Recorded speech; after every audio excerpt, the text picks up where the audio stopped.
Wannan ne farkon zuwan ka wannan tasha ta mu Raliya, mai zamani hanyar ka samun danna mana arzikin da subscribe. nake so ki na kuma ka tawaye. Za ki ci arziki, za ki bar shi. Ba za ta ja arziki ba, tsaya da mu da ta bakin ta. Ke min kika ce? To ni gaskiya na bar wannan harkar yanzu ni Ke mi, to me zaki idan kika bari? zan je in kama gabana in juya abin da Allah ya bani, na gode Allah ya sa. Gaskiya ne. Ai ko ba dama, ina asira ne. Agaji wallahi. Na Haka za mu rike. Wace irin magana kike faɗa? Aleta, za mu kama duk wanda an ta hannu a ciki.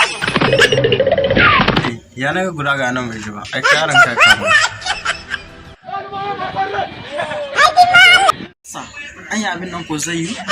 Na gaya maka ba zai yiwu ba. A'udhu billahi minash shaitanir A'a ke dai, zai yi in mota ce zan baki ko ya kika ce? Aini ta gaji. Sai yanda kai da ni. Ka ji wannan banza. Shut up. Bar shi kawai, na san daidai ne. Wallahi ba. Ah, wa ce ke, na san wani ba laifi ba. Ni fa wallahi tallahi da na san abin haka zai. Ka ci uban.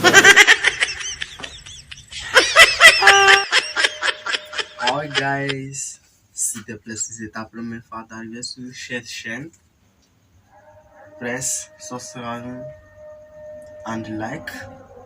It's sharing. Thank you, my fans.